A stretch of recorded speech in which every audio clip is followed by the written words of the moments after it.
Bleh.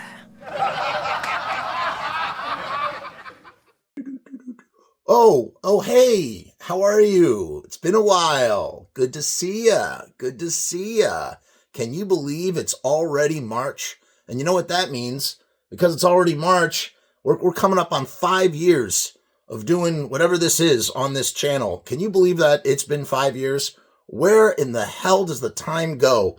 You know, day by day, month by month, week by week, year by year, man. March 22nd, that was our first broadcast, and we talked about the Misfits, and since then, man, I don't even know. It's got to be over 1,000 hours of live streams by now. I mean, we've done a lot of live streaming, and we've also had a lot of people on the show as well. We've had a lot of great interviews from filmmakers and musicians, and this person and that person.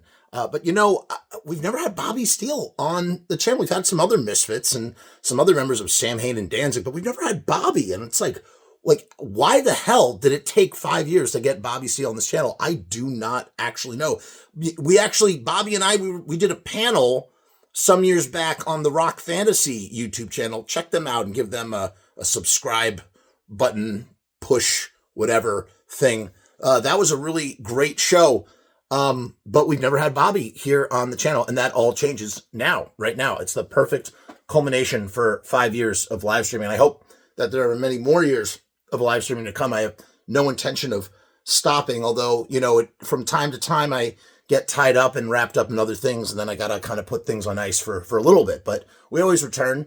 And so, this is a very special mega episode of the show. Make sure to like and subscribe. And, Bobby has a new record coming out. Bobby and Diana, they have a new record coming out.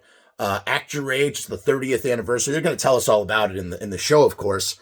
And what you're going to watch right now is it's a more sort of streamlined version of the conversation that I had with Bobby and Diana. And there's also going to be a longer version. And depending on the length of this video will determine which one that is. And this is the same intro for both of those. I don't know why I'm explaining this to you. I don't even know why you're still listening to me talk. You should probably just fast forward it to actually watch the interview itself. But yeah, we'll put a link down where you can, pre-order the record if you want. And make sure check out my Patreon. I got a Patreon. I'm going to talk about that a little bit later in the show. You'll see what I mean. Bobby Steele. Too much Bobby business. How about now? Yeah, there he is. All right. There's the dude. How's it going, man? Hey, Bobby Steele.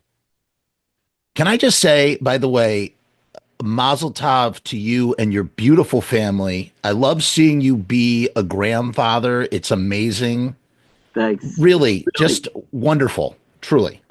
Thanks. It's been really, really a great experience. I'm so glad that's the experience you're having. Yeah. And whatnot. How's the boat, by the way? I feel like what's up with the boat as of recent? We haven't really had much time to spend on the boat. We had been living on the boat until the baby came. And so we've been kind of staying with our daughter and, helping with the baby and all that kind of stuff. So, the boat's kind of been, slightly neglected. Really don't get to spend much time on it. So we've just been fixing it up, here and there. And right now it's in winter storage. So, come early April is when we break it back out and bring it back down to the mooring in Nyack and get it ready for the season. So we're hoping this year. We're hoping things calm down a bit this year so we can actually get to make some more use of it because it's really fun. Well, what is the name of the boat? Does it have a name? It's the Raven. Ah, the Raven. That's perfect. Yeah. So you've got your sea legs and you've learned a little bit of here and there about sailing and whatnot.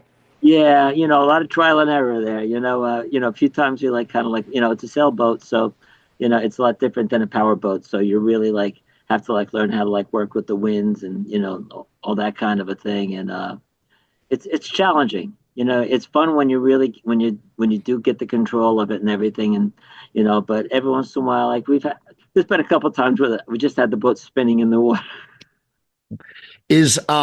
What are some things that nobody tells you about boat life, like living on a boat, like things that you don't expect when once you become a citizen of the water.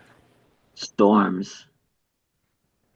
Yeah, I mean, you're like out there on a mooring, you're not at a dock.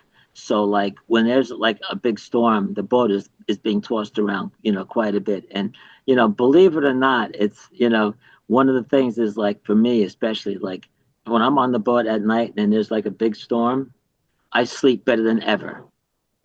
Like Really? it's like being a baby rocking in a cradle.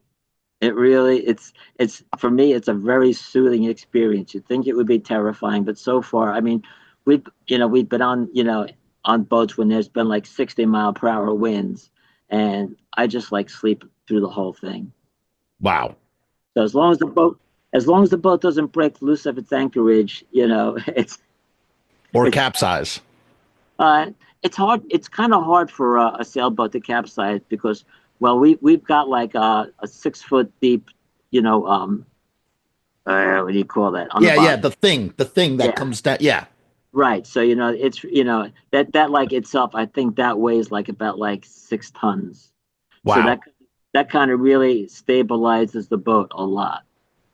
So I the odds of capsizing are very slim. You really have to have like some really, really extreme wind with the sails up. I am like just noticing your I've seen this background before, I think, in something else that you were on, but I'm just noticing all of the wonderful framed records that you have behind you. It's great. What a collection. You got I a wish pretty I good had some of the collection. Misfits records, but they're not sending me that stuff. I've like been in the stores and seen like, like all the stuff that I'm on that like I haven't gotten copies of, and it would be nice to like just send me a box with of the records so I can like put them up here with the rest of the stuff. Did You know, you but that's the only one I got. that well, that's a pretty good one to have, right? That's the rare Signed one. by everybody. Don't sell it, Bobby. Don't sell it. No, that was Dave Streets. I was gonna I have held that very okay. That's Yeah, amazing. First of all, it really, I know that Dave would be happy about it. It makes me so happy to know that you have Dave's copy. yeah, And I've held that very copy in my hand when I was at his house.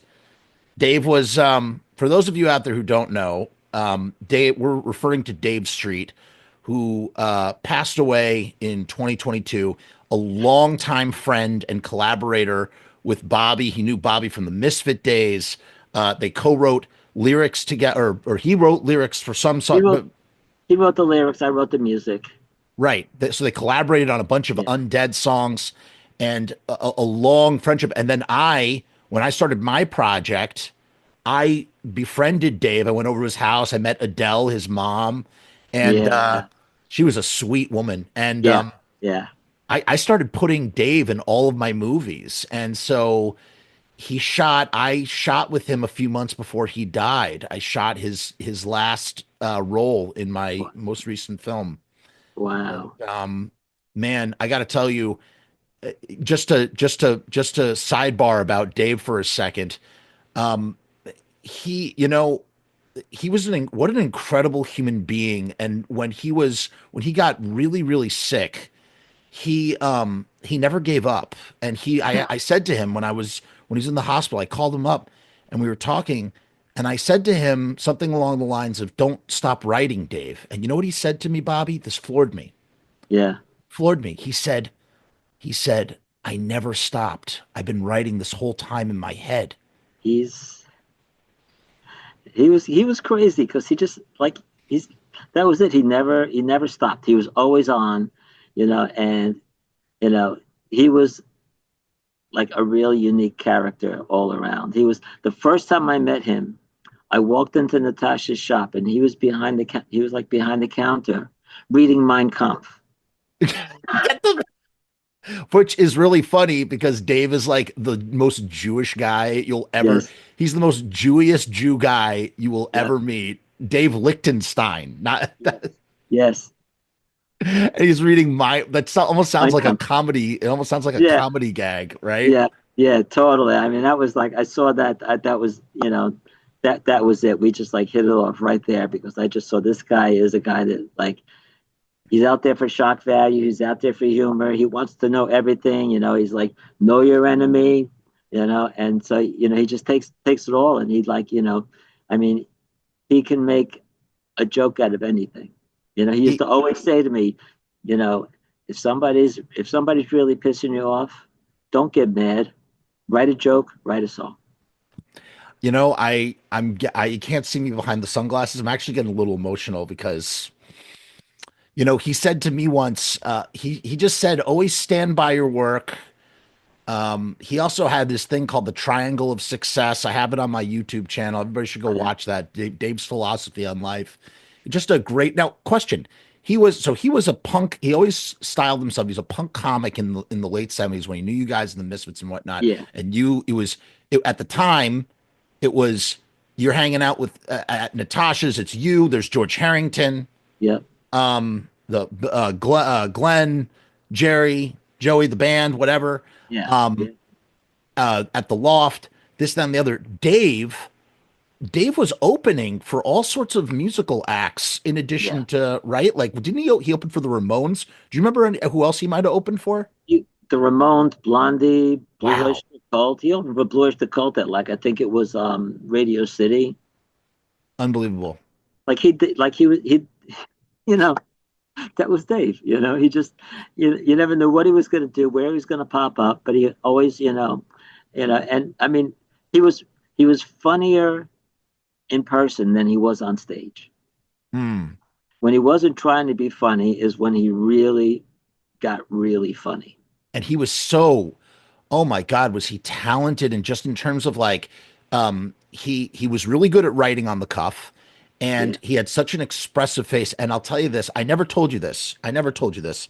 I don't know if I ever told Dave this, but a long time ago, like 12, 13 years ago, maybe right around when I started meeting both of you guys at the same time, I was adapting The Cask of Amontillado, which Hmm. is an Edgar Allan Poe story. And I was always envisioning who I would get to play Fortunato and Montresor. And Uh-huh. Fortunato is the sort of is the guy who gets chained up, and he's sort of like the and Montresor is the very serious, almost stoic, borderline psychotic who's gonna get his revenge on Okay. Fortunato. And I always imagined you as Fortunato, like happy-go-lucky, dancing around, like in this role. And I always imagined Dave as Montresor.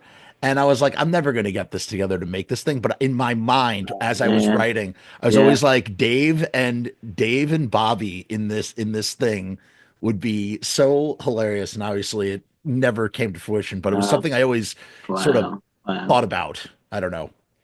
Before we continue on, let's talk. Going back to the records for a minute. A Did you ever hear recently? Did you hear recently about this box of horror businesses that turned up in the Oh, in England. UK? Yeah. Yes, I did. Here's Diana. Hey, Hey, how you doing? hello. I'm doing well. How are you? How is That's everything? we're hanging in. I was telling Bobby, I love seeing the pictures of you with your grandchild, and you Mhm. guys make wonderful grandparents, and just God Thank, bless, thank you, thank you. truly. It takes great grandchild to make great. Yeah, exactly. He makes it That's true. easy. That's right. That's right. That's very true. So wait, so Good. so this box of horror businesses in the UK just turned up out of nowhere. I Like heard that was about. insane. That's a gold mine. That's a gold mine right there. But Yeah. what I don't understand is how did they you guys brought over just these boxes of records and it just like fell off the back of a truck or something and then I guess so. I guess in the rush to come back with just like left things behind, or I don't know exactly how wound up there, but I know we brought like a couple of boxes of 45s for this to sell on that tour that never happened. So something happened with them. I don't remember bringing them back home. So there you go. Now, speaking of records, you guys have been working on a new record. It's a new record, but it's also an old record. Paradoxically, it's a new old record.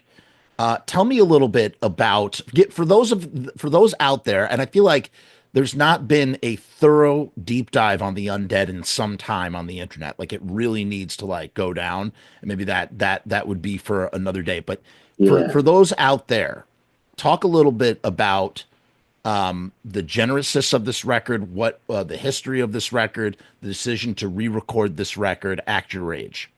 Okay, well, basically, the original Act Your Rage was something that recordings that I had shopped around to like every label I could imagine, even some major labels, like all the big independents. And the response from all of them was like, this sucks, it'll never sell. So I finally decided, like, I'm wasting my time. I compiled all those recordings. I scraped together some money from like selling a lot of my Misfits stuff that I had. And I pressed the record myself. I did the marketing and distribution. The day Wow. that when it was released, I sold 7,000 copies. And this flew in the face of labels that that turned us down, but were boasting about how their best artists had just hit 2,000 after only 2 years. And in one day, we'd more than tripled what they were boasting about after 2 years. So Wow. it just like it really flew in their faces. We were topping college radio charts all across the country. I mean, I was like in the like my office like 18 hours a day. I was like really like I was calling record stores, I was calling radio stations. It was a lot of work, but it paid off in like just really having a big impact. I mean, we hit number 3 at a major like commercial station in the Midwest. And here's the thing too, to just to sort of contextualize this, these numbers, selling numbers like that at an independent level is impactful. The old philosophy of, oh, well, like a record is only a record if it's like platinum or something. But the Yeah, reality is if you are in control of the means of production, if you own everything and you're putting it out yourself, then right. the amount of copies, selling an amount of copies like what you just said is very significant and a very, very impactful and very, financially, prosperous sort of thing Well, to accomplish. it paid I mean, I was running up like $300 a month phone bills.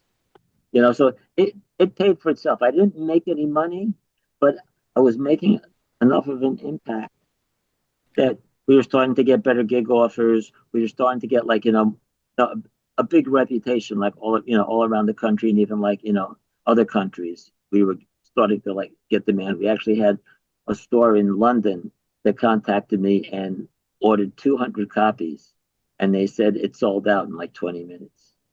So, like, what is it now? And then on top of it, you have to tour to support this record. What Right. is that process like for you as an independent, musician in the 80s, just trying to, sell your wares? It again, it was trying to book yourself was it was tedious. I'd seen like a lot of bands the way they did it. They were you'd be like in New York today, Miami tomorrow, you know, Milwaukee the next day, and these are impossible trips to make. But these bands booking agents aren't looking at it that they're just looking at like their commission over what the band is going to make, and they're not looking at like what it's doing to the band. I got to the point where I started to like see things, and I started to say, you know what? I would map out a tour. First, I would map out cities. I'd say, okay, I'm not going to drive any more than 3 hours a day.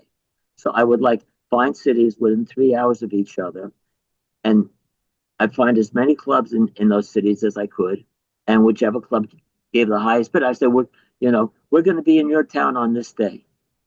Do you want us? How much do you want to give us? And I did it that way, and it worked out a lot better because this way we we were able to like sleep. We were able to be rested to make safe drives. We were able to do our gigs and be like on our toes. So it really worked out, much better that way. Sometimes we didn't make as much money, but we also weren't like killing ourselves. A lot of bands burn out on their first tour because the driving and the lack of sleep kills you. Sure. It's funny. By the way, I was on the phone with Mickey Lee today, Oh yeah. and I told him I was going to be having you on tonight, and he said to say hello, and that you Okay. guys go way back. Yes. and that it was that tell Bobby I say hello. That's what he said. So Oh, that's cool, man. I yeah, haven't seen him in decades. I yeah. think not since the last Joey Ramone thing that I did. Wow. Yeah. Yeah, that must have been what year was that? Trying That to was, think. I think, like around 2006. Yeah. Yeah. That was the first time. That was around the time before we go back to this Act Your Rage situation. That was my first show. I saw you at Tompkins Square Park in 2006, and you had, I mean, God, somebody like should use, you know what AI would be really good for? To like input how many members, map out a tree of every single undead member that's ever Oh, been in the yeah. band. Oh, You could yeah. you could fill 1,000-page book with the amount of the Almost. rotating. Yeah, you Almost. had a lot of members in your band. I always joked, like, if we ever wanted to do like an Undead reunion show, we could pack a club with just the former members. You really could. You Yeah. really could. And just everybody would just like take turns coming up, Yeah. and it Oh, would just yeah. be That'd be insane. fun. Yeah. That would be fun. You had at the time, I'm going to butcher their names. I don't want to butcher their names. I believe they were Japanese. Oh, yeah. Hatomi. Hitomi and Haruma. Yeah. Yeah, Yeah. yeah. They were the rhythm section, and then shortly thereafter you had Zombie Alex and Serial Bill took over. Right. Yeah. Yeah. Yeah, yeah, yeah. And that was a great lineup as well. And that's when you re-released, I have them all upstairs. You re-released the first 4 recordings with the Mirror, I Want You Right. Dead. Yes. You always put a lot of care into your releases, really. Those Thank those 7 inches, those 7 inches are great, man. And the you. one with the Mad Magazine fold out, just really Yeah. fun, creative stuff. I sent a box of those to Mad Magazine, And what happened? and somebody said that, like, I think it was the 500th issue of Mad Magazine came out, like, right around that time, and they actually had a write up about that record in it. I have never Really? been able to find it to confirm it. Oh, we're gonna have to somebody on the internet. With the internet is so full of know-it-alls and sleuths at this point. Somebody will find out. Excuse me, I'm gonna light some incense real quick. I like burning a little incense. It sort of gives good energy down here in the basement of horrors. Like our basement. Oh, you also have a basement of horrors, of Oh, course. yeah. Um, wait, hold on. We're going on like 8 different tangents here because I'm getting so excited. I feel like a dog chasing 11 buses. Go back. Let's go back to Act Your Rage. Let's finish that. So all right. So let's fast forward now. What kicks off the decision? Hey, is it remake? Is that the right word? What's the right word? I don't know. Tribute, I don't really know. And Yeah. we So did it. you did it. Yes, We exactly. did it. So, yeah, what happened was, we were having a practice, and our drummer Joe, just like, he knows more about me than I do. Yeah, he does. He knows I've more. had Joe was on my show with Tanner Oh, once. yeah. Oh, Yeah. wow. Yeah, what a character. Yeah. Joe knows more about the history of rock and roll than anybody I've ever met. He knows, like, every Every detail. era. Yeah. Yeah. Wow. An encyclopedia.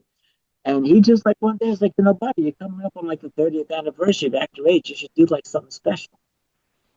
And that's what really, like, launched it. It's like, okay, well, I said, well, there's actually, like, a lot of stuff on the original that, like, I was never happy with final mixes because I kind of ran out of time and money in the studio, so I had to kind of, like, live with what was there. And I said, I'd always like to, like, do new versions. And then it came up, okay, well, let's get some guests on there. And then Diana starts, because I'm, like, not the one to go talking to, like, famous people and, like, say, hey, you want to be in my record? But Diana doesn't know protocols. I know. So, sometimes what you don't know is to your benefit. God bless you, Diana. And she just, I'd be talking to somebody and she'd be like, Get him on the record. get him on the record, get him on the record. And she'd go, hey, so, we're doing this thing. And, like, we got some crazy people on here. We got, Bumblefoot from Guns N' Roses in Asia, Tim Capello. Oh my God, from the Lost Boys movie. Yeah. And Tina Turner. And Tina Turner, he played with Ringo Starr. He basketball He game? plays, he's on, sorry to cut you off. He's on, yes, he was Tina Turner's saxophonist, and he plays on We Don't Need Another Hero from Mad Max Beyond Thunderdome. I did Right. not know that. Yeah. He's a great guy Like, too. yeah, he's like amazing, and he's like such a humble guy. And then we got Steve Garvey from the Buzzcocks. Okay, Again, that is like honestly, like I saw the list of people yeah, that when I saw that, I was like, holy shit, that is so cool. that's punk rock royalty. That is That punk rock royalty. Yeah. That is classic 70s era Buzzcocks, like the best. That's the best. Yeah, that was like, again, he was at a gig. We were playing at like one of these punk rock flea market things, and he was there, and he came over. He started talking to us, and Diana again was like, "Talk to him, talk to him." So we got him on there. He's on 2 songs, and then of course Uncle Dez. Oh yeah. Those could Can't be- forget about Uncle Dez, man. That's We great. got him on. I think we got him on 3 songs. He does great solo on Rat Fang. So that was great getting him down here like in the studio. Rick Rivets From the New York Dolls. from the New York Dolls, the original lead guitar from the New York Dolls. He's on this. That's awesome. We got him into our basement, and he does. He like teams up with Diana on rhythm guitar and Evil Destruction. You have Ace Von Johnson too. We got Ace Von Johnson, yeah. He's a buddy. I like Ace a lot, yeah, man. yeah, He's been on my show a lot. He is. Oh yeah. Yep. He go is, and he's back. been a good guest co-host, man. We go back like way back. Great With- guy. Great guy, man. Greg Hetson. Yeah. Oh, that's great. Yeah, he's another guy. I met him like back in '81, and he always treated me great. And so through our former manager Tom put us in touch with him, and he just like we sent him like a stereo rough mix, and he sent us back his tracks. And I Don't Want to Go, he did that one, and he did great stuff on there. I mean, all these people that we got on here, just like it's mind blowing, to have like these people like all on our record. So the process of going back and forth with either they come to you to record, or are they like sending you record like back and forth via email, like both. I mean, some people like Tim came here, Des came here, Alex Story came here.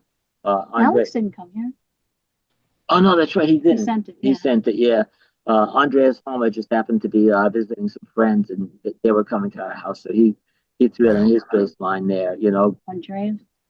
Yeah, I said Andreas. Yeah, but some of them, fortunately, I mean, in the old days, you would have had to spend like a fortune, FedExing 2-inch thick, 20-pound master reel piece. People have to throw the track down. Now you just send them a stereo digital track, and they send you back a track that they recorded that automatically syncs up with yours. technology, man. Great, it's great. Like Bumblefoot. Oh yeah, that was fast. I emailed him, on a Monday night. I was like, can you do this? He goes, well, yeah, send me the tracks. He says, I'm really busy, so I don't know how soon I can get something done, but let me see. And next morning, I got an email like 9:00 in the morning from him, and it's like, here it is. Let me know if it's too over the top. And I quickly threw it on. I'm like, listen, it's like, now Evil Destruction, the lead on that. When I did it, I was trying to do Van Halen on Beat It. Ooh. And I played Ron, and it's literally he got into my head. He played exactly what I was trying to do. But Uneven Destruction. did I Evil Destruction? Evening of Desire. Yeah. He just did exactly what I wanted to do, but couldn't. So he reads minds in addition to being a Yeah, great he's guitar player. He could read minds. He's amazing. He's phenomenal. He's phenomenal. I mean, when you hear that track, you're gonna flip. I mean, the lead he does on there is just out of this world. Oh, I did hear it. You sent me. Well, I I sent it got to you, yeah. Oh no, I listened through. I didn't get a chance to really sit with it, but Yeah. I did listen through, and I really I'm so stoked. I'm so stoked that you're just still out there doing it, man. And you know what else was a really great release that you did an EP. You did a 7-inch of surf songs or something. It was Oh like yeah, Have an having Undead Summer. yeah. That art on the cover was so great. That That was our was son's idea, Yeah, right? yeah, He goes, "Why don't you get the guy that does the Goosebump covers?" And I'm Tim like, Jacobison, "Yeah." right? And I'm like, "I don't know him." He goes, "Go online, look him up." And I looked him up and had a conversation. He was so nice. yeah. Yeah. I'm So just he familiar? Was he familiar with the band and you guys? I feel like he must be down with We'll like see. You punk know, rock like, and he stuff. kind of knew, but he wasn't really aware. yeah. Like, I don't know if he knew a lot about the Misfits or the Undead, but he was just a great guy to, and Yeah. yeah. Oh, did you know that the Riot Stickers deal is back? The legendary one, where you can get 1,000 stickers for $79 when you go to riotstickers.com/Frumess. That's right. I mean, it is a crazy deal. I've been talking about this deal forever.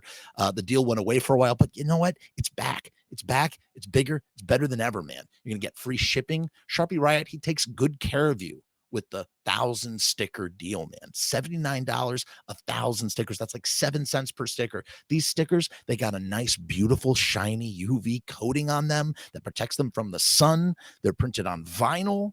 They're 3 inches by 3 inches. And man, if you have an image that you are trying to project out there into the world, what better way to do it than with Riot Stickers? You can get 1,000 stickers for $79. You just go to riotstickers.com/Frumess. All right, roll the tape.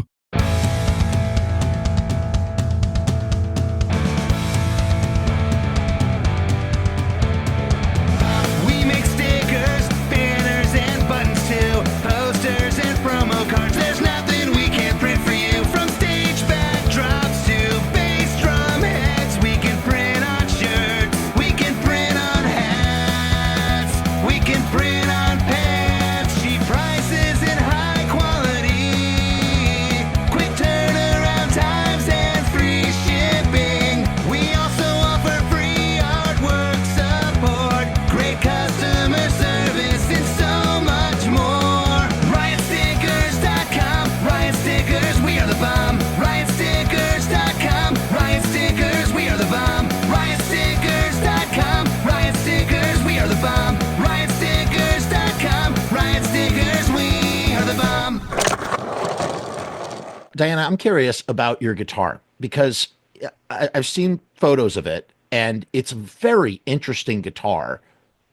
How did this guitar come to? It's like a Frankenstein guitar. How did you? How I did this? absolutely love it because I collect scythes, or I used to. I like Reaper stuff, and so I think what happened was I saw an ad for somebody that was making like skull shakers or something, and I went on his site, and he's what do you call it, Luthier? Well, Yeah. he's more of like An an artist. Like, Victor. yeah, he was. Ramabosavina. Yeah, he was like an artist that like making guitars as works of art, not his actual guitars.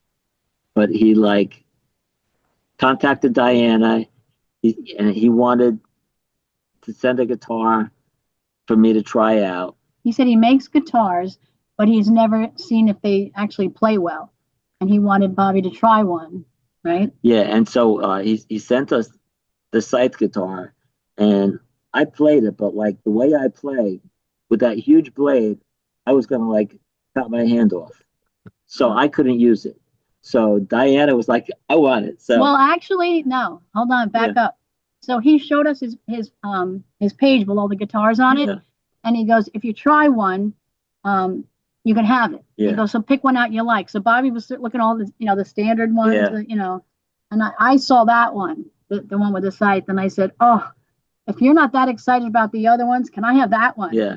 And that's when he sent it. Yeah. So yeah, he gave me the one I wanted. And the thing is, like, phenomenal. I mean, it weighs a ton. Where is it? You know, it's in Oh, the it's fine. case. Yeah, it weighs a ton. But the sound it has, I mean, he put like top of the line pickups in it. The electronics in it are great, and it holds its tune better than any like name brand guitar I've ever had. Huh. Like you can put that guitar away for months, take it out, Yeah. and it's in tune. Right, It's, because guitars typically, if you lie them down or you just leave them lying around for long enough, they eventually lose their tune. well, yeah, but what happens is, they're wood. So like the wood, expands, contracts, it shifts. Ah. So like, it changes the tuning of the guitar. This guitar is like just like so like stable that it doesn't shift and it doesn't fall out of Where tune. is it? I'll get it. It's It also has like 2 saw blades that Yeah, you now put you have to on. go get it. You have to go get it. Yeah, Like we gotta it's in the coffin over there. Yeah, yeah, I love how you're just like so casually, oh, it's in the yeah. coffin over there. Oh, I remember that. Your solo Right. record, Bobby. Yeah, that came out in 2008, maybe? Yeah, I think so. Seven. Yeah, 2007, 2008. 2008 or 2009. That was like part of like the money that I got from Walmart. Right. The money, and we had, so Bobby and I were on a panel recently. Not recently, it was a few years back. We were on a Halloween panel. I was selected. What an honor. I was selected to join this Oh, Halloween panel yeah. because we were talking about the Misfits and stuff. And I told the whole story about there it is, the Walmart bag. This is a great story, and this ties into me personally. I'm living in Chicago at the time. The year is 2007. I'm walking down the street. I see this girl. She's got a bag, like a tote bag, and on it is a picture of Bobby. And it's the Bobby picture. It's that famous picture of Bobby where he's holding up his guitar. You know the one where he's got like the thing coming down or whatever. I And know I got one of those bags laying around here oh, you somewhere. do have a bag? Oh, Yeah, that's somebody gave amazing. one to Diane. I'm looking around. Oh, So wait, is that it? I hope Bobby has the bag because it'll make it so much better. So I go to the girl whose name was Stephanie. I say, "Oh, Stephanie, you like the Undead?" And she goes, "Who's the Undead?" I go, "The Undead, Bobby Steele. Who's Bobby Steele?" The guy on your bag right there. She goes, "I thought that was Jimi Hendrix." And I go, she goes, "I got this at Walmart."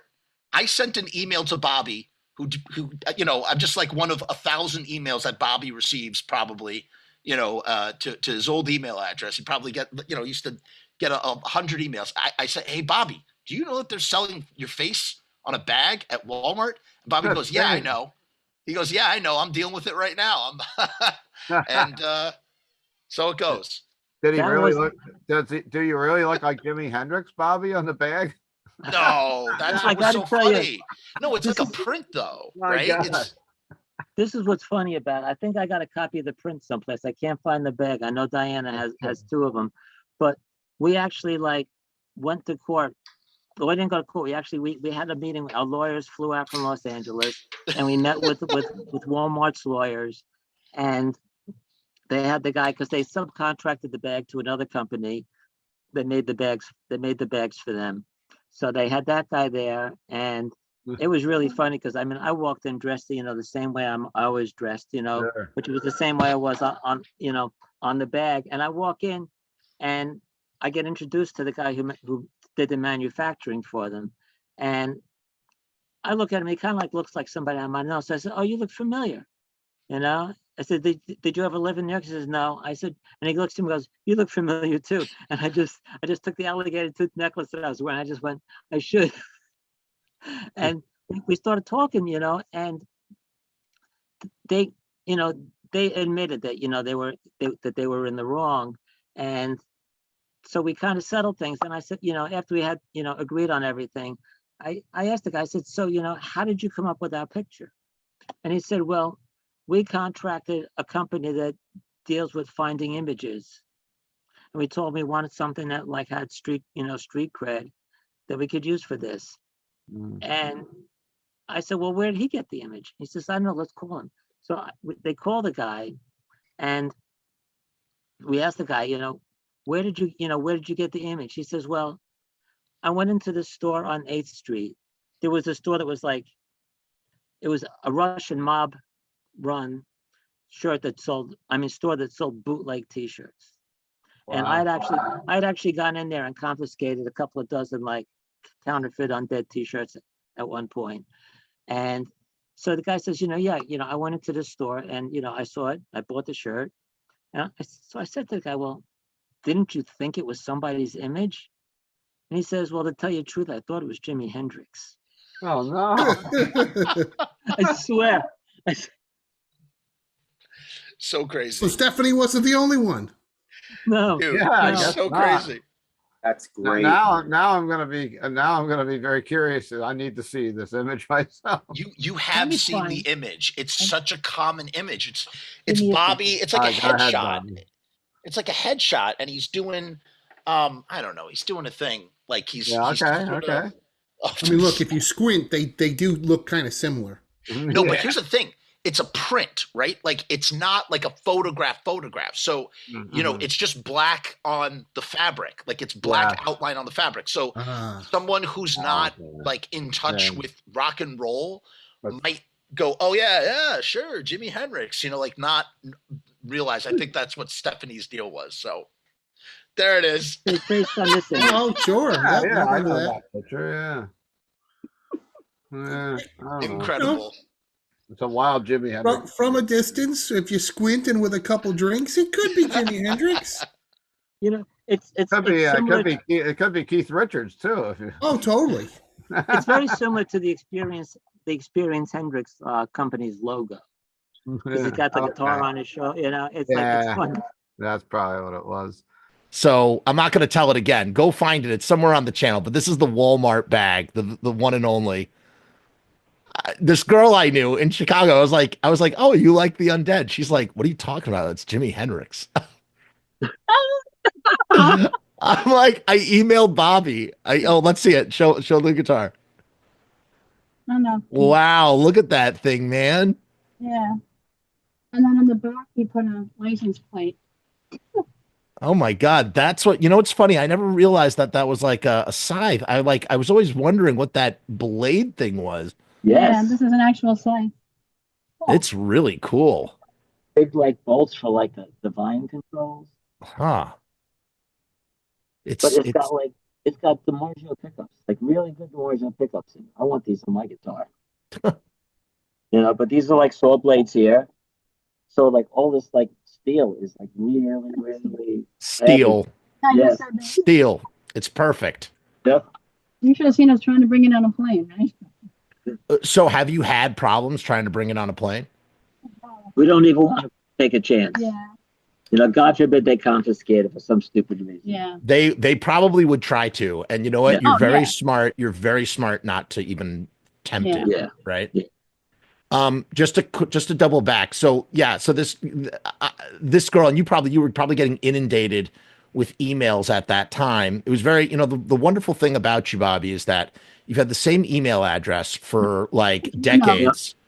And you were always very reachable. And, long before I even saw the Undead play, I would email you like everybody else did. And you'd always respond and answer the same gajillion questions over and over again. Yeah.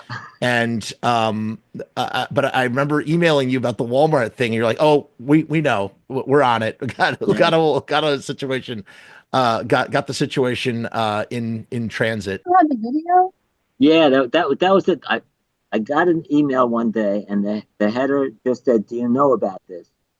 And it was sent by a girl down in I think Atlanta, and it was just a video she shot walking into Walmart. She walks in the front door, and like right there at the end cap are like all these like bags with my face on. It was nice of her to send it to you. Yeah. You used to have on MySpace, in the MySpace days, you had a blog. And you used to write the best story. You would just tell stories from like the old days, just all sorts of stuff. And it's a shame because all of MySpace is deleted. All that stuff is gone. It's a shame. It's like it's vanished. But those were great. It was so interesting because information was not like it is now. Yeah. And so, to like read this sort of stuff, I mean, sure, there was some stuff out there, but like it was a lot. I don't know. It was a different time, But that was really great. When we saw you in 2000, when I came to see you in 2006, it was a daytime show. The Victims played. The Victims had just Oh reunited, yeah. right? They Yep. put out that record, and they had the guy who played an Electric Frankenstein drumming. What's his name? I forgot. Curly Oh long hair. yeah. I can't remember his name. He had the Yeah. cymbals up Symbols really way up. high, Yeah. way Yeah. up, like Yeah. just ridiculously high for no reason. And I have video. I took a video of it somewhere on my channel Oh of you yeah. that day. Yeah, and you were. It was part of the. It was for no. That was sorry. That was later. That was 2008. Sorry, I'm confusing things. The Victims show. You played with the Victims in Tompkins Square Park in 2008. The first show I went to was in 2006, and that was when your apartment. You were fighting your roof. My landlord. Yeah. You're fighting your landlord, Yeah. and the roof was leaking in, and you had the coolest posters. I still have one. I have that Oh yeah. poster with you. Yeah, it was printed on. It was like 8 by 11, and it was printed on in color. Yeah. And it was like you. It was like you really pissed off because like your roof was leaking. Somebody like did a Yeah. drawing of you. Yeah. That was what was that guy? Joe. I can't think of his last name. He did that, and we had T-shirts made of that also. Yeah. And then You were one- like you were like the mayor of the Lower East Side. You'd walk around. You were always Yeah. walking around with your cane, just hey, I know you knew everybody. It was like waving over here, waving over there, that sort of thing. It was different. Yeah. Yeah. Do you miss living in New York City? Well, it's the best way I can put it is even if I'd lived there, I'd be missing it. It's just it's not anything. It's not worth it anymore. To me, it's gone. It's over, and it's the past. That's true. Yeah, That's the true. scene. It was on its way out for a long time, and it was just like I mean the way it was kind of like in the 60s. San Francisco happened because the rents were cheap. It was a place where artists and musicians could afford to live. Then in the late 70s, it became like the East Village was the same situation. But as the hipsters come in, they drive up everything and they drive out all the art and the creativity. So, by, the end of the 80s, unless you had already been settled in there, you weren't going to like really be able to do anything. Creative people just couldn't afford it. And, it's been a long time for that. Like artists need to like find another cheap place to like make a community. It's amazing how it really does. Community starts with a space where people can be creative, Yeah. and that's what fosters all of the different scenes that you're talking about. And again, the birth of hardcore in 1980 or 1981 at A7, right? Yeah. You 81. guys are on the plaque. Yeah. That what's the guy's name? Jerry what something. What was his name? The guy who owned the storefront, right? Isn't there a guy, Jerry Williams? Oh, well, Jerry Williams owned 171, but Dave Oh. Gibson owned A7. Okay, maybe I'm crossing wires here. Yeah. Jerry Williams recorded the Bad Brains. Yeah. Right. Yeah. Okay. I'm confusing things then. But I mean that's the space where all that stuff exploded, right? It all started now- there. Now it's like probably like $30,000 a month to rent that space. Actually, I think Jesse Malin owns the Niagara is not there. Niagara or Niagara or something. Niagara. The Niagara's not there anymore, and now it's a club called 96 Tiers, and it's Howie Pyro's club. Well, it's a memorial club to Howie Oh, Pyro. but Jesse still runs it. Jesse is either a partner or he runs it, Yeah. and it's like basically dedicated to Howie Pyro, Wow. which is, I mean, in Howie Pyro, like, and in the 90s, Howie Pyro, they had Coney Island High, right? Yeah. Yeah. At Mark's. Do you remember? Did you ever hang out there? Do you remember that place at all? Yeah, I do kind of, it wasn't, I didn't go there too often. I've heard marvelous things about it. It was before my time, but It had a lot of potential. It was a good space, Mm, but it had its issues. mm. As it happens, Yeah. Yeah. as it will occur. When you first got started with the Undead, you got those 4 songs together. What made you decide, or how did you come about deciding to do Nine Toes Later? Nine Toes Later is the first one, right? Yeah. So tell me about that. Okay. Well, what it came around to was that, like, we had recorded that 5-song demo that you were just talking about, the mirror on it, and that was the original concept. Was I wanted to do that. That was my idea. Was to do a record, call it "I Want You Dead," and have a mirror on the front of the sleeve where you saw yourself in the coffin. But in 1981, that was like not practical. So then we were starting to really build a reputation, and Glenn Danzig came to like 1 or 2 of our shows, and at that point, he said, look, we're looking to like take Plan 9 to the next level. Instead of it just being the Misfits, we want to like make it a label and have more bands on it. We want to have the Undead. So that's what got us into the studio. He was willing to pay for an 8-track recording session. We wanted 16, so we had to pay the difference ourselves. So we went into the studio, we recorded the stuff. Glenn, I think he sat in at the initial session, and he was really excited about everything. Okay, and things kind of like, I think they turned sour was when Sounds, the British magazine, came out with a big article about us, and it kind of like played us against the Misfits. It said, Bobby's accomplished more in 6 months with the Undead than the Misfits have done in the previous like 2 or 3 years. And that's when all of a sudden Glenn no longer wanted to do the record. Up until then, we had gone around to graveyards, shooting pictures of different mausoleums, trying to get just the right shot for the front of the record cover. And, we were getting along great. So, as far as I could see, that was probably the point where it became like, an issue where like this article played us against the Misfits instead of just like kind of like keeping it complimentary. Because it was like right after that, Glenn's like, we're not doing it. And so I just bought the tapes from him and figured we'd figure out something at some point. And we did that show at the Ritz. And what we didn't know was in the audience were some of the people from Stiff Records. So they had already been taking an interest in us. Okay. What was happening was whenever I found out that they had like opened up this office downtown, and they were having a party to open the office, and we found out where it was, and we're like, let's go.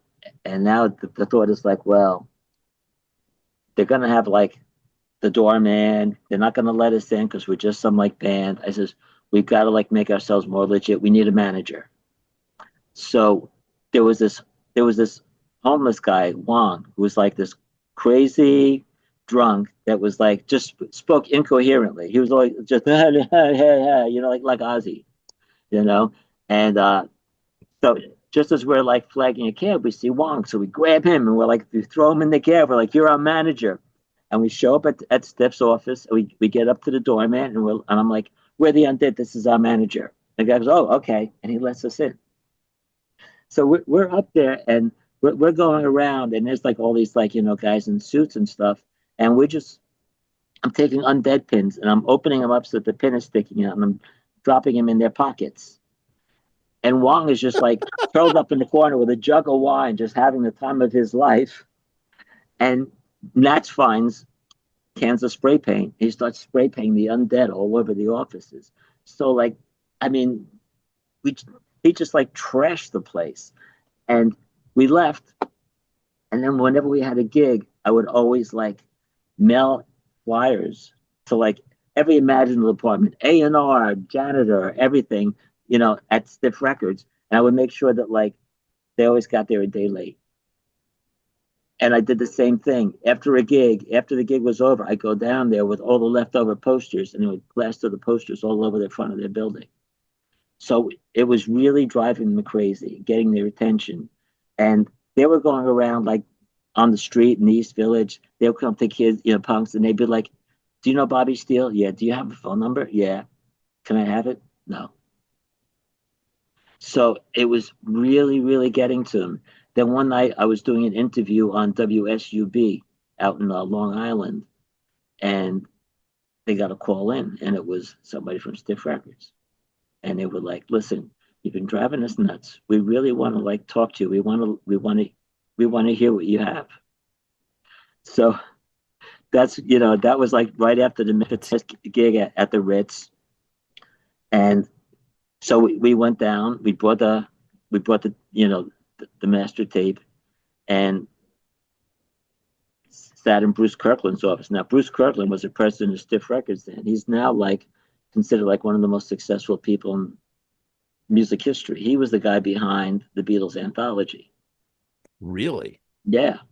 And he was just like, we haven't done anything like this in a long time, but we want to do this. So we talked for a while. A couple of days later, went down to his office. He had the contract all drawn up. I looked at the contract. I read. I said to him, "Can I take this home and read this?" He goes, "Yeah." I got home. I read it. I thought about it. I called him up and I said, "Is it okay if I make some changes?" He says, "Sure, go ahead." So I went and I rewrote the contract with changes where if the record isn't released by this date, the contract becomes null and void. We get all our master rights back and things like that. And we had a tour manager that was connected with a lot of people in the business. He had worked with the Ramones, Blondie. He'd done a lot of big tours, and he knew the head of Red Star Records. So he went to him and just to get his opinion on the contract, and he came back. He says, "Well, this guy says, if you can get them to sign this, you're amazing." So I figured, okay, well, maybe I'm being ballsy, but I figured, okay, let's see what happens. I brought it down. Bruce looked at it, says, "No problem." And he signed it. And it was a done deal. And they treated us really, really well. They started to run into some financial issues, and the record almost didn't come out, but they did manage to get it out just in the nick of time. And they sold out that first pressing on the first day. Now, Stiff Records, I mean, the pedigree of Stiff Records is quite. They had, who else was on that label? There was a lot of great bands. Name it. Motorhead, The Damned, The Damned, right? Elvis Costello. Boy, who else? What a feather in the cap to be, on Reckless Eric, Ian Dury. I mean, a lot of the real classic British punk bands were on there. Hey, what's going on? I just want to take a quick moment to let you know about the Patreon. That's right, I got a Patreon. It's a giant, vast archive of material. Yes, there is a YouTube membership version as well. It's a great way to support the channel. It's a great way to support all the endeavors and artistic projects that we do here at the Frumess channel. You can keep yourself entertained for hundreds and hundreds of hours. So many choices. Do not hesitate. Sign up today. Hey guys, what's going on? It's Jeff. So I've decided to make a Patreon. What is Patreon? I don't know how to define a Patreon. Let me look it up. Patreon is a membership platform that makes it very easy for creators to get paid for the things that they're already creating. I want to do it full time. I want this to be my full-time job. In my efforts to make that happen, I've set up this platform. Is it going to work? Is it going to be successful? I don't know, but I would rather try and crash and burn than not try at all. The goal is to create enough passive revenue so that I can continue to do this full-time, uninterrupted. Why? Because I love to do this. I love creating content. I love making videos. I love shooting films. I love doing podcasts. In case you couldn't tell, I love to talk and I never shut the fuck up.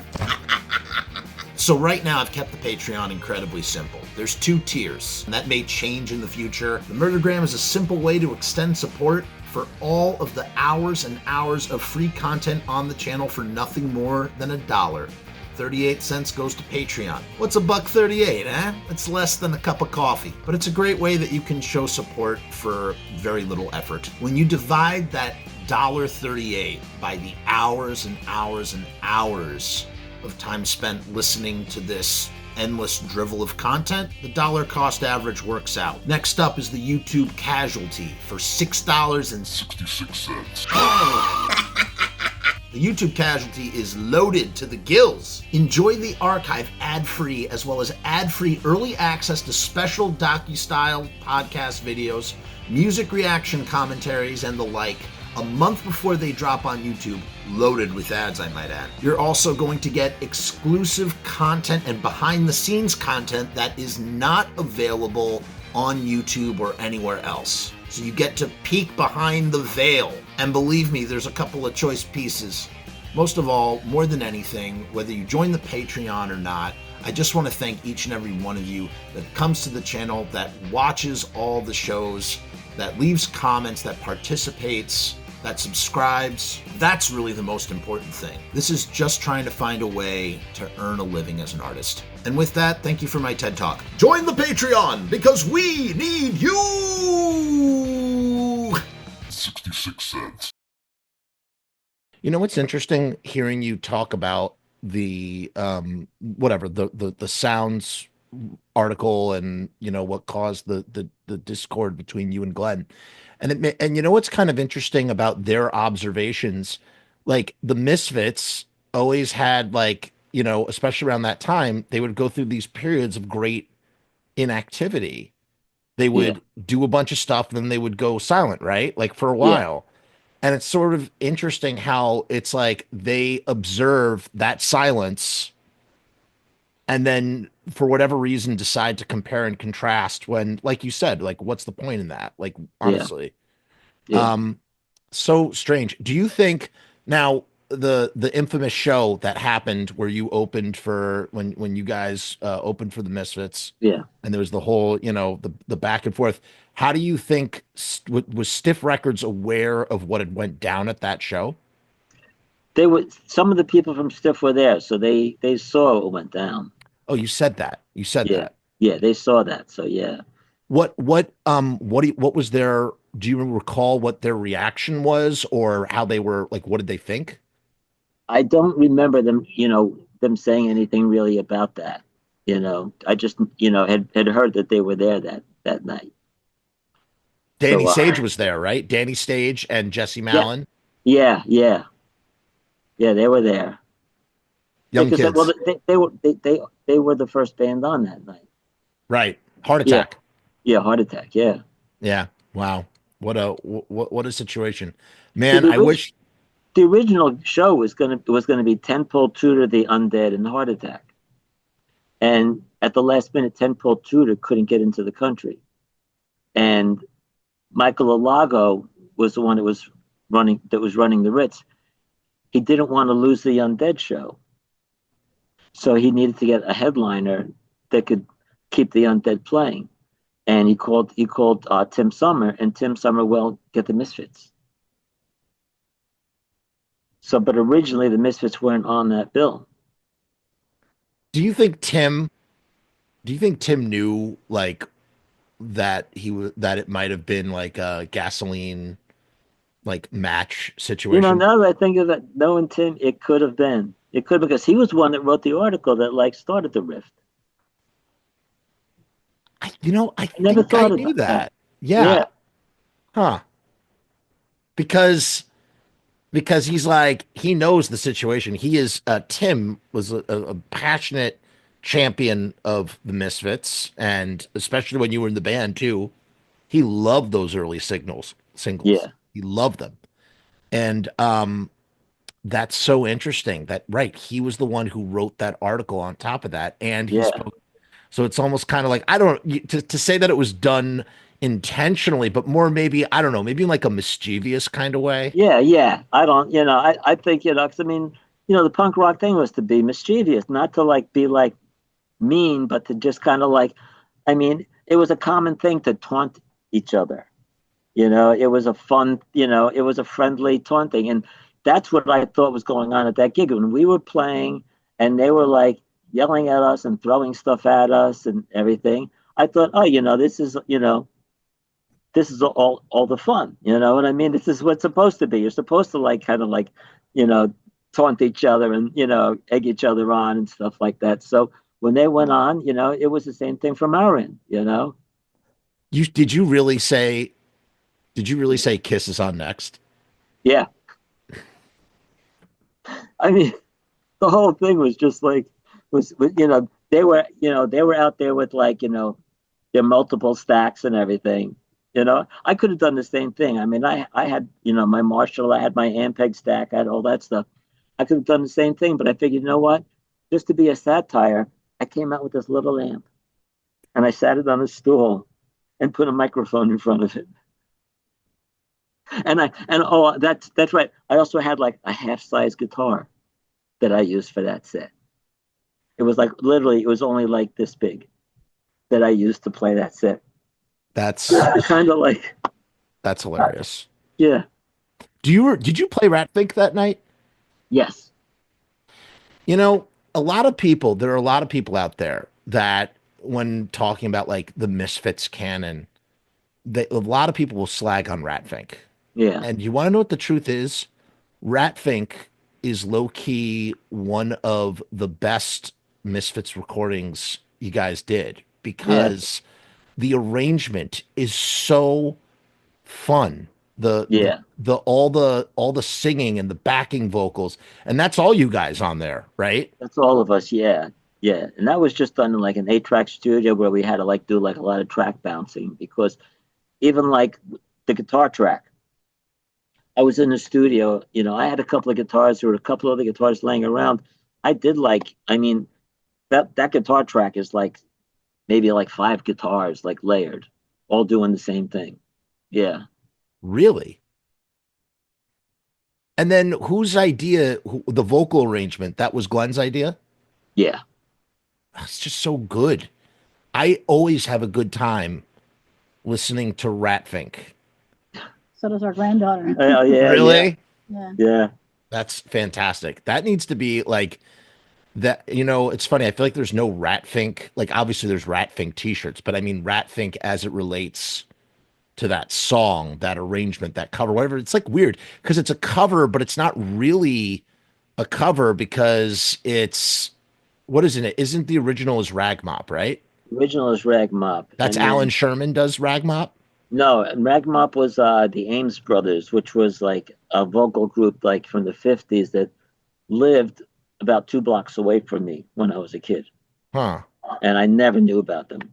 Oh, Alan Sherman did Ratfink. Right. He did Ratfink. He was on the B side of Hello Mother, Hello Father. Right. But then like just the energy of Ratfink, it's great. Let me ask you this. What do you remember about working with Danny Zalanki? Not too much. You know, it was just like I wanted him to, you know, I liked the way the Mad record sounded, and he did a great job on that. And I wanted, you know, I was never happy with the way the final mix of like Horror Business came out. So I wanted something different. I think even Joey was like, was in on that with me with as far as like, you know, we need somebody who can like make a good record.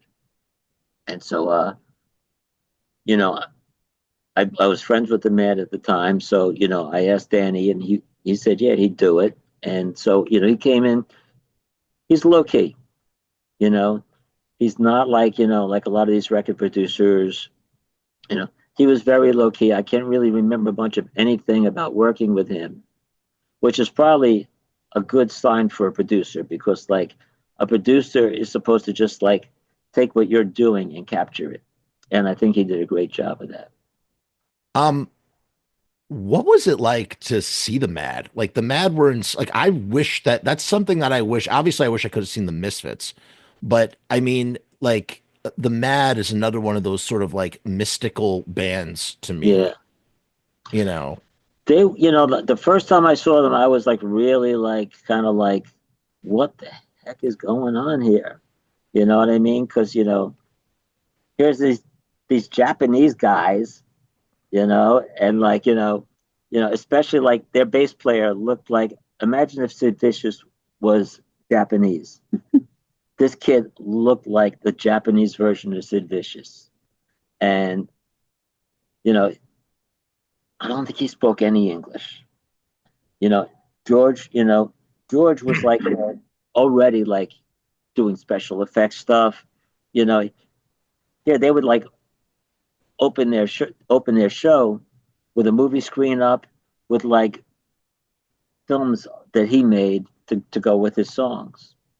And so it was really, it was something I'd never seen before. And here he is, he's like starting to cover himself in paint, and like he's got a canvas laid out on the stage and he's rolling around on it. And so it was really like, it kind of blew my mind, because at the same time the music was good. A lot of times bands that like resort to like crazy stuff, they don't back it up with like good music. And they had both. Now, here's a question. Do you think that the fact that George was doing face paint too, and that he's projecting films, is this where the Misfits like might have been inspired to do the same, or they had already been doing the projecting of the movies? I don't think the Misfits had anything to do with like with that, because I don't recall that they were even aware of the Mad. I was. Oh, interesting. Because I knew the Mad from like when I was like working with the Warlords. Okay, so like the Misfits, I don't think knew anything about the Mad until we did the Halloween show together. Oh. That was like the first time, like, I don't even think they were like all that interested in working with them, but like the promoters of the show wanted the Mad on the show because it would be good for a Halloween thing. Susan and Anne and Tom. Yeah.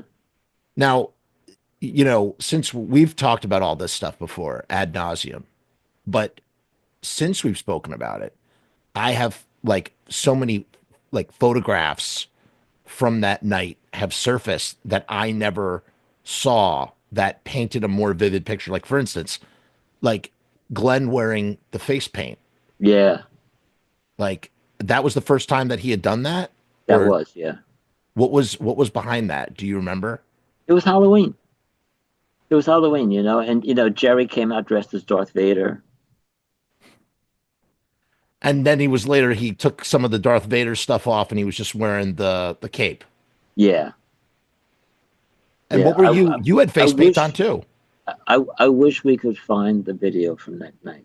It was a 2-camera pro shoot. What I would give to friggin', and the set list must have been insane. Yeah. What you had your face done up too a little bit. Yeah, a little bit, yeah. Nothing specific. Nothing. No. Wow. That's what a night. What a friggin' night. It had a big impact. That was like really like, again, whenever the Misfits did something, we did it to like do it big. We didn't just like play to play. We wanted to make it an event. So like this Halloween thing, we didn't do flyers, we didn't do posters. We did billboards. Jerry got like black seamless paper. So, and they cut them into these like things that were like 8 foot by 6 foot. And Jerry took like cardboard and made stencils of the Misfits logo and all the information on the gig. And he sprayed those out. And then we took them into the city. I think we made like 6 of them. And we plastered those up on sides of buildings. So like, these things were like huge. And so you saw them. I wish there was pictures of this stuff. Talk about the wheat paste too. Yeah. Yeah, we all used wheat paste like by the buckets. We used a lot of wheat paste to put these things up. And it was funny because we were down in Tribeca, and we had just put the last one up, and cops came and made us take it down. And as soon as the cops were done, we glued it right down into the middle of the street. And it was there for a couple of weeks. I bet those tires just going over it. Yeah. Wow. Um, to fast forward a little bit, so you and what's interesting is even after, your split with those guys, you and Joey like would come in and out of each other's lives, Yeah. right? Like from time to time, you guys would kind of, every once in a while, like in the 90s, he came out, he did a couple songs, then he joined the band for a while, right? Right. Um, was what was it like having him in the band when he finally he was in the Europe he did a European tour, right? Yeah, the European tour. Yeah. What was that like and who's the bass player? Well, the first time we went out was with Bryce. Bryce. Yeah, and that tour went really really well. That seemed to have a big impact. I mean, we got like written up in Kerrang and I think Metal Hammer and a few other like major magazines. And that really like helped things along a lot. I always wondered, like, but and I saw that recent interview with Tom Begwitz where he denies it, but I always thought that like maybe like those reviews was what triggered Caroline to say, hey, we gotta capitalize on this and put out that 12 hits thing and put Bobby's tracks back in there and everything. But Tom says that I guess it was all just coincidental. I, who honestly knows, but what is interesting about that is initially I had always thought that you had played on the release, but you were not really involved with the actual release itself, right? Like you didn't have anything to do with it.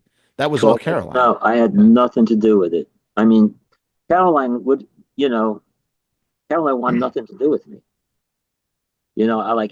I even part of the settlement with the Misfits was that like any like recordings of the Misfits, Caroline had to purchase. And I went to them. I said, look, I've got live recordings of the Misfits, and they want nothing to do with it. And those were really good recordings. Yeah. That was from 79.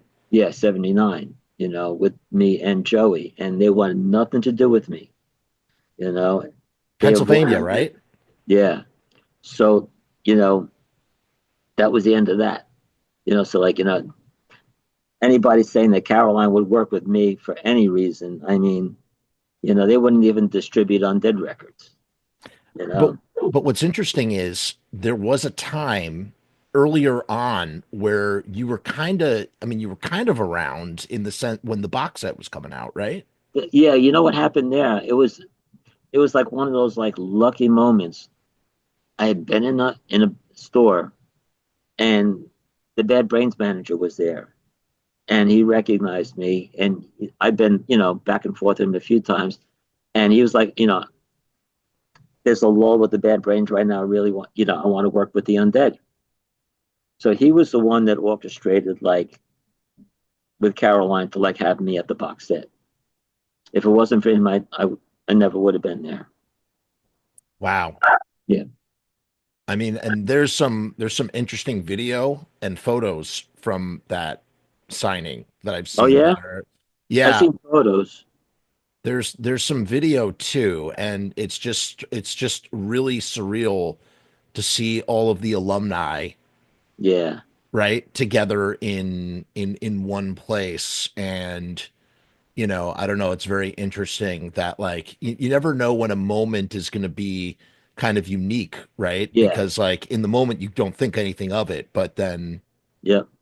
I mean, I even like brought my like Misfits records with me to like have like Frank and Jim signed. I mean, it makes sense. Yeah. And Googie stopped by on roller skates. That was hilarious. That's what you always told me that. Yeah, that was Googie all the way. He just like skated in, got his box sets, and like skated out. I'm very excited to listen to this Googie interview, the rare Googie interview. Yeah. Right. And wait, what was I gonna say? Oh, that you got them all signed. And then later on, like, I saw some photos. There were some photos. This was like early Facebook. There was photos of like you, Jim, and Frank and Rick. And there was a joke under the caption of like, we should start our own band called the Unfits. And it's a shame. Rick? Oh, Rick from Rick Riley. Rick Riley. Rick Riley, yeah. I was like, oh my God, Bobby, Frank, Rick, and Jim. First of all, would actually make for like what a band that would be. Yeah, That would have been a tight band. would have been fun. That would have been fun. And the idea of calling we're the Unfits. Unfits, yeah. And it's so funny. It was like a throwaway caption. I'm sure that photo is like long gone now. It's like deleted or some. Yeah, I never saw that. No, you've never seen that photo? No. It's you. Okay, I don't know what it was. It was a show or something. It was you, Frank, and Jim. Must have I been wonder if it was at Chiller, because we did Chiller together once. Maybe it was in Chiller. Was it like 2010, 2009 maybe? Yeah. That's when it was taken then. Yeah. It must have been around that time. Yeah, that would have been Chiller. So what's the plan now with you're getting the record is finished, right? It's finished. Yeah, it's we just got the test pressing. It came out great. So we're just finishing up on some of the artwork, some of the credits, and then it'll go to press. Amazing. We're aiming to have it out, in May. We're taking pre-orders at the undead.com. Do you know what color vinyl that you're planning to press on? Yeah, we got we have orange and purple. Oh. Yeah, that's what originally it was just going to be purple, but we wound up getting like so many pre-orders that we like doubled the order and like added the orange to it. Do you have Diana, do you have any preference like for vinyl colors or anything like that in sort of this process? Like what is there any part of the sort of design process that interests you when, putting out a release like this? I guess more with the cover, not the color of the records. I was very particular about the cover, the artwork. I worked with the guy a lot on that. Yeah, she did a lot of back and forth with that one. We had this whole idea for the cover. So the Act Your Rage, and now that we're older. So with that, but the color, I think I just wanted it to match the album cover. But of course, the colors that matched were like extra. Yeah. Costs, and we're like, let's just cut that. They have like different levels of colors. I picked the premium color. Yeah, and it's like. Did now what's the name of the label? Are you putting this out under a label name? It's still Postmortem. Great. Yeah, it's still Postmortem. Yeah, so I'm gonna do like all the marketing, promotion, distribution. I've been working on advancing radio and things like that right now, and I have to start like advancing record stores. I almost forgot about that because if we get some pre-orders from the record stores, it helps move the product also rather than just doing the pre-orders online. So we're working on that, and I'm working on press. But it's great because we've been approached by you and a few other people already to do various blogs and things. So that's great. Because that helps get the word out quickly. And then we gotta we gotta hit like Kerrang and all those guys and try to get their attention and get them to do it. So it's not easy to get the attention of people like that. So we really have to come up with something that's gonna grab them.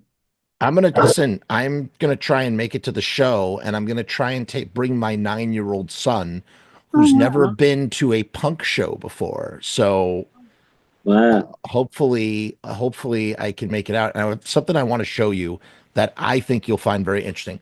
Hold 2 seconds. Give me 2 seconds. This week's show. Mm-hmm. That's cool. This is from George. Manager George. I guess so. We'll know in a second. That hurts. I guess so. This one's actually easier now to read that one because it has a tick. Oh yeah.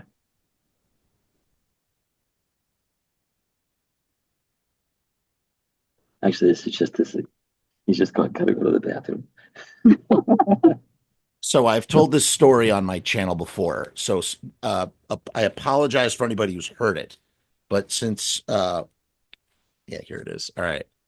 So I went a long time ago in my travels of whatever, working on this long dormant Misfits documentary, which is how I first came into contact with Bobby. And I swear they came from Lodi. It's going to come out. You're Yeah. going to see. I interviewed Bobby 3 times for that thing. I came to your house twice. I Yeah. met your mom, Bobby. Oh, I believe it or not, your mom. I met your mom the Wow. second time. Yeah, at that house where the original Postmortem Studios. Yep. Yep. Still got it. That was 20. You still have that house? Still have it. Yeah. That's where I just was before I came in here. Yeah. Oh, really? Oh, Yeah. I'm so glad to hear that. And I had interviewed you many times, and one of the people I interviewed was this guy who, an old friend of yours and Natasha's, George, and he pulls out a duffel bag and he goes, here, check these out. You might think these are really cool. He shows me what he has and he goes, go ahead, pick some out for yourself. Just take a couple. And I was like, you've got to be kidding me. Oh, wow. no. Gives me that. Wow. These are the shirts that Glenn and Jerry used to print. Oh, wow. That's cool. And so he gave them to me, just gave them to me. And wow. When I interviewed Joey, I was like, man, I don't know if I want to mark these up. So I was like, but Joey, I get signatures on anything. I don't really collect anything, but I thought, you know what? I'm going to have Joey sign these shirts. Oh. So he signed the back of them, which I don't know if you would say that it like ruins the shirt, but at the same time, they're all kind of shitty anyway. But I don't know. I just was like, I thought it would be nice since, Wow. That's cool. But I mean, this is like, to me, this is the coolest shit ever. And these are hand colored. These were hand colored in orange. It was Glenn who colored these, right? Yeah. In orange? Yeah. Crazy. Freaking crazy, man. And this is what sold in Natasha's store. Yeah. Or before there was like a Fiend Club, or what, the beginnings of the Fiend Club. Right. That was in the loft. You started in the loft above? Yeah. Cool. Well, the loft was up on 27th Street. Natasha's store was on St. Mark's. Oh, I always thought that when you guys talked about the loft, I always thought the loft was above the store. Oh, no. Oh, I didn't know that. Yeah. Wow. Freaking crazy, man. Yeah. I want to thank you guys so much for coming on the show finally after years. I mean, like pulling teeth. Well, you guys should come back at some point, and we'll do some more. We'll do some more, and maybe, I don't know, we'll figure out how to go live. You guys are like the best couple, and such, like, even though you're married, like, I feel like besides just being married, that you guys are just like best friends. Like, and again, obviously I'm not around you or anything, but just like from what I see, like outside looking in, it's beautiful. Yeah, we were definitely best friends. And I tell my kids now, because I never did that before. I've made so many mistakes that were not my best friend. And I see the difference. And I've told the kids now, I said, you got to marry your best friend. What better person to marry? We started out as best friends. That's what I mean. Yeah. That we became best friends. Beautiful. That's beautiful. Really, truly. Yeah. All right. I'm really going to let you guys go now. Oh my God, Jeff, does Jeff ever stop fucking interrupting? Jesus fucking Christ. I'm so sorry if this episode was any fucking longer. Did you know that I made a documentary and it's called Kuyashi Gonzo, Blood Visions and Chaos Magic? And it means a lot to me. It's a very personal story. It's a story of my life. It's kind of like the origin story of how I even got here on YouTube in the first place. If you give a shit, maybe you don't, and that's okay if you don't. But if you are curious, go check out on the homepage of the channel. Go click. You can watch the whole documentary for free. It's free here on YouTube. Go give it a watch, give it a like, leave a comment. It would mean the world to me. If you are curious and want to know a little bit more about what it's about, I'm going to roll the trailer for you right here. And you can decide for yourself if you want to watch it. Watch it. Watch it. Watch it. You're skating on thin ice. No, not really. Here's the trailer. Who am I? I am nobody. I'm just a guy who is a big fan of the Misfits. And I also am a filmmaker. I have, in a month, a fucking huge shoot coming up. One of the biggest of my life. I was scared to do it again because the first time I made a movie, it almost didn't come together. What's so funny? It's just your grandson feeding you baby food. If I didn't complete this feature film, it would have been the end of the world for me. You got the shot. Pain is temporary, film is forever. The process on one hand feels this impossible mountain to climb, but is this my great downfall? And you kind of gulp and you go, okay, well, time to climb the next mountain. And that's kind of like what life is. We'll take it a shooting day at a time. We're gonna get magic? It's gonna be like fucking Magic Johnson. Leave, get out. Ah! The anxiety is unpleasant and uncomfortable. The fear is a very healthy one. That's growing. This tastes like sand, fucking mud. No, when in doubt, when you don't know what you're doing, just make everything blue. You need this humility to be like, maybe you can't do this. Or red. Which leads me to go, well, I'm gonna try my goddamn best to. Or a combination thereof. Just go Suspiria. Wouldn't be a micro-budget independent film without a hallucination scene, right? You also throw up some nice chunky chunks. You got no problem eating oatmeal? Oh shit! Oh man, I'm sorry. You look like fucking Ash. After today, what percentage would you say we're at? We don't have enough action scenes. I think we're at about half. This is supposed to be the finale of the film. Yeah, might be right. We might have half of the movie. There's nothing to talk about until there's a movie in the can. This is your Frank Booth gun. Shove, shove, shove, punch, punch, punch. There's a scene waiting to be revealed within the footage. Take down with the headlock. Like a block of marble waiting to become a sculpture. And then no, don't do it or whatever, and then... And I'm spent! I'm in uncharted territory right here. I don't even know what we're doing. A fork in the road. Isn't this what happened to Dante when he encountered Virgil? Like, I kind of know. I have an idea. I feel like a failure. I was not expecting to be where I am at 35. I've never been so broke in my life. I'm feeling a lot of self-pity. This thing could be taken from me at any moment. And yet, for some reason, I'm happy. You only fail if you give up. Tonight, we dined in hell. This journey is one of the most profound lessons of my life. Oh, are you having fun? I hope you're having fun. I had a lot of fun. And it was at this point in the conversation where the interview kind of like officially ended, but we kept talking and we kept talking about the Misfits. And Bobby and Diana had more to say. And so I decided to tack that on to the end. So even though the interview concluded, here's the rest of that part of the conversation. I like ending the show with Ratfink. Yeah. It's just fun. I swear I am not blowing smoke up your keisters. I really do. I really have always, and it's funny because people love to slag on Ratfink. Some people do, not all people. But I have always felt that Ratfink, it's just such a good, it's like such a great arrangement of that song, like that version. And then I love that you know, I really do love that you have carried, I mean, you've carried its torch, man, because those guys don't even fit. Those guys wouldn't even think about it.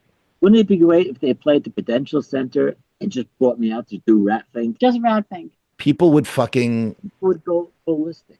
People would lose their fucking minds. They really would, man. They really would. And, you know, all right, I will say this before, without getting to wading back into the Misfits waters and wrapping this up, I will say this. What really is upsetting about us, I really do love the reunion stuff. It's been great. I've been to a few shows. It's great. It's great to see them, of course.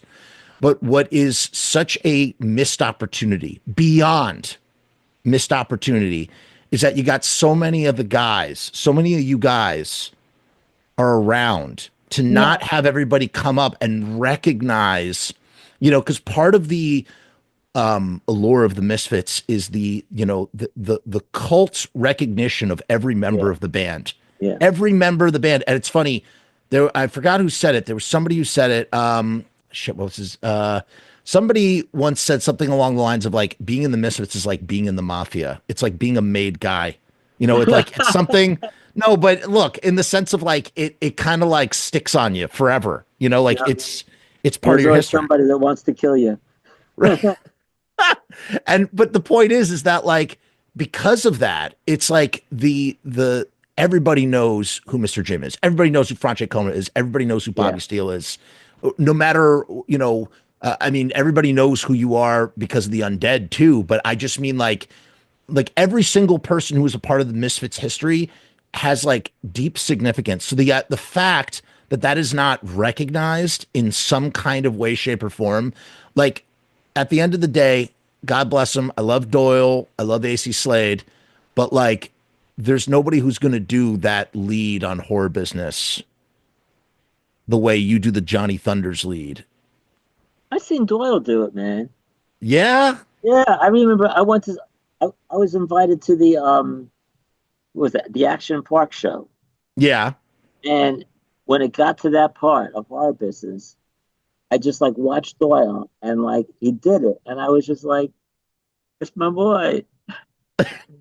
I will say, I do love that. Like, I love that you guys played a show with him, right? Like, a couple of times or something. We love Doyle. Yeah. That there's a nice camaraderie between, you guys and just sort of like a passing of the torch in that way. But as part of that, it's like, dude, like you should be up there fucking throwing some, leads down on Horror Business. AC himself, when we saw him, said he should be up there. Yeah. That was cool. That I mean, because he's a giant Misfits fan too, and he like recognizes the significance of how every member brought a particular flavor to that band. That's why when people even when people try to like emulate Danzig in singing, it doesn't hold a candle because there's only one guy who can sing that stuff. There's only one guy who can do that guitar that way. There's only one guy who can do that drums that way. So let each one do it. Yeah. Exactly. I can't tell you how many people, the first reunion, right? Yeah. I got inundated with Facebook messages. Please tell me Bobby's going to do it. I'm going to go buy tickets if Bobby's there. Please let me know. They all wanted this inside scoop that I was going to say, yeah, okay, don't tell anybody, but he's playing. So many people were hoping Bobby was going to be at that reunion because at that point they didn't announce Doyle, remember? Yeah. So a lot of people after, and I was teasing about something. I don't remember what I did, but I posted something about at the Garden. And I actually got people messaging me, go, please tell me that I just bought tickets. Please tell me you were serious. I kind of goofed on it like he was going to be there. Oh. And I had to like pull it down because people were like, buying tickets thinking he would be there. But if they would have just had Joey, he would have had enough money to pay for a cancer treatment. Yeah. Or his liver transplant. Yep. If they just had one person come up and do a song, can you imagine what kind of show that would be? It would have been like, I will tell you, okay, so as a fan and obviously Diana, as well, but like, especially for you, Bobby, like the idea of like this sort of reunion is like, it's just I mean, now it feels old hat, but in 2016, like this was insane. Yeah. The idea that those two guys were going to get together and do this sort of thing, like sort of see it, was amazing. The idea to further add on top of it, hey, here's Bobby for Horror Business era. Here's Franche. Here's Joey. Here's Mr. Jim. Like people would lose their freaking minds. It really would have been. It would have been next level. And it's a shame, man. It is a shame. It is a shame. I there's no other way to put it. And it is absolutely it's an injustice that I wish, wasn't the way that it was. But it's all this stuff. It's friggin' politics, it's bands, it's ancient axes to grind and whatever, just all the BS that comes with this sort of stuff. What is nice, however, it is nice that you and Joey had gotten together when you did to play some, Misfit songs, and that got to at least take place. And I was at that show. I was at the Madison Square Garden show, and it was crazy because there was 2019. So it was 40 years from when you guys opened for the Damned. Oh yeah, and the damn opening for the Misfits. And now the Damned are opening for the Misfits at Madison Square. I was just like, it was insane. It was literally insane. So the idea of like all of a sudden they're just like, oh wait, we have somebody waiting in the wings, and then you come out, Yeah. and you start playing Horror Business. Actually, Horror Business would be great, but like to hear Children in Heat. Oh, to hear Children in Heat. That would be for me. I don't know what it is. And I'll tell you again, going back to nothing against Dave Lombardo. I love Dave Lombardo, respect to Dave Lombardo, but there's something about the way he plays those songs. He doesn't have the swing that Googie has, and he doesn't have the style that Joey had. Yeah. Like when I hear him do Children in Heat, it's not the same. Like there's something that's missing from like the way Joey would sort of wail on those things. Yeah, well, Joey's like drum hero was Keith Moon. So he was like really like into like doing like thunderous fills. Yeah. I always talk about like when we were recording Horror Business, and we had all the tracks down, but they wanted to redo some of the drum stuff, punching drums, which is not something that's easy, I can imagine, because you're like now all of a sudden you don't have the beat to follow, you're following, you know. But I remember we were in the control room and we're watching Joey, and back then Joey was like, for a living, he was like moving bales of hay to the racetracks. So his arms were like, I mean, he had like Popeye arms, and we're watching him pound those drums and do these fills, and we were all just like in awe, like watching. I mean, it was just like incredible. I didn't realize that they punched in the drums. I mean, that's really insane because you're supposed to build up a track is built up with drums. Yeah. So to go back and punch in the drums. Yeah. It's like when Paul McCartney redid all the bass on Sgt. Pepper after they had recorded the whole album. Yeah. And he just had a lot of cocaine. He's able to sit there and do it. My Lord. Do you know what? Oh, one last thing. So I'm scrolling on Facebook. I'll let you go after this. Scrolling on Facebook, and all of a sudden, I see a thing. Paul McCartney, Bowery Ballroom, February 11th, today. Wow. At doors at 5, show at 6. Tickets only at the box office, 1 per customer. So you have 1 ticket per customer, and it was posted at 1:30, and I'm in Westchester, so I'm right across the bridge from you guys. I'm in Westchester, and two things ran through my mind. Thing number one, I'm about to leave work, like without permission. I'm just going to run. I'm going to jump in my car. I've never seen Paul McCartney live. I was like, I'm going to jump in my car, and I'm going to somehow drive down and get the ticket. And then I'm going to email Bobby. I'm going to email you guys, and I'm going to say, hey, I am so sorry. I have to reschedule because and go, I got Paul McCartney tickets. I hope you understand. Yes. Oh my God. I was like, I was like, A, I'm never going to be able to get down there. B, that's really. As soon as I looked again, like literally, I looked again 15 minutes later, just look at things sold out.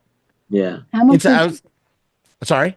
How much were the tickets? You know, I was wondering that myself actually, because I was like, this is the sort of thing Paul McCartney likes to do. The stuff that last record he did, Egyptian Station. I was at Grand Central, and I was leaving work, or I was leaving somewhere. And I got word that he had put on a pop-up show, surprise free show at Grand Central Station. This was 2018. This was 2018. Wow. And I hopped on the Metro North. I had just missed it. Oh. I was like, I was like, and I'm like, that is the coolest, lamest thing that Paul McCartney. And just now I was writing. I was like, how do you sleep, Paul McCartney? How do you sleep, Paul McCartney? Because it's like so cool that you're like, hey, I'm gonna do a pop-up at Bowery Ballroom, but also like, because he rarely comes to New York, man. And when he does, he comes to one of those stadiums, and those man, the nosebleed seats are like $3,000 200. Yeah, it's just insane, dude. Yeah. Like, honestly, what's the point? Why not just watch it on YouTube then? Yeah. Like, what's the point? There's just no point. So it's like, so I thought about those two things. I was like, I really hope that if I did drive down and got a ticket, that I could, apologize profusely, reschedule. Like, Totally understand. like that dude is like 85 years old, God bless him, and like who knows how much longer he's gonna be friggin' playing that guy goes 3 hours. Yeah. Wow. He does 3 hours. And I mean, he really is.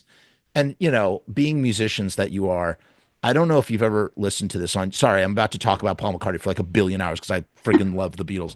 As much as I love the Misfits, and I like to fancy myself as whatever, like a scholar or a historian or whatever, and studying the band and its history, I am that much more of a Beatles fan. I could talk about, like, I love the Beatles and everything about them. Yeah, me too. Do you know he I know you heard them in the parking lot? Yeah, when they played Shea Stadium. Yeah. My parents had taken us to the World's Fair that day. So like we left the World's Fair and we parked in the parking lot at Shea Stadium, rolled down the windows and listened to the Beatles. So he heard them. And it permeated. I know you've always held the Beatles in high regard. I know that. You've talked about that in the past. Yeah. And at the end of the day, that's the thing, that's the universal love about the Beatles, is that like it doesn't matter. It doesn't matter where you are on the musical tree. Yeah. All roads lead to Rome. All roads lead to the Beatles. Like everybody can appreciate them, right? Absolutely. Yeah. When I go for my MRIs, I ask for the Beatles. Oh yeah. I don't know if you've ever listened to Abbey Road with the isolated bass. No. I was just talking about this with Mickey Lee, actually. So someone isolated all of the bass on Abbey Road. It's on YouTube. Oh yeah. Oh, good. And you could sit and listen to Paul McCartney play bass, and he never repeats himself. That's what I've heard. Yeah. It's just, that's like Nats was like that. Like really, when we were doing Nine Toes Later. Yeah. And we'd finish like a take. I can't remember which song it was, and I wanted Nats to double track the bass. And I said, so we did another take, and we put them both up, and I'm like, and he's like, well, I never play the same thing. I was like, so we couldn't do a double track on him because. Did you know that Nine Toes Later was about the idea came from 10 years after? No, that I didn't know. I just know that Bobby's toe came off, and he it was. It took me like 10 years before I figured out that was the name. But you know the band 10 Years After? Yes. Okay. They had a live album. It was called Undead. So 10 Years After, Undead, 9 Toes Later. Yeah, but you also did the same with Slayer too. Yeah. Yeah. Well, that was you doing. That was my jab back, but like, I mean, right. It was so clever and witty that like nobody put it together. Everybody just thinks 9 Toes Later with his toe. I didn't know it till like 2 years ago. Yeah. I never heard that before. And I love that, like, you just have these call-in responses with other bands. You're like, oh, yeah? Well, then how about 9 Toes Later? Yeah. How about Live Slayer? What about that? I wonder if the guys at 10 Years After knew. Oh, no. He's dead. I know, but that would have been cool. Yeah, yeah.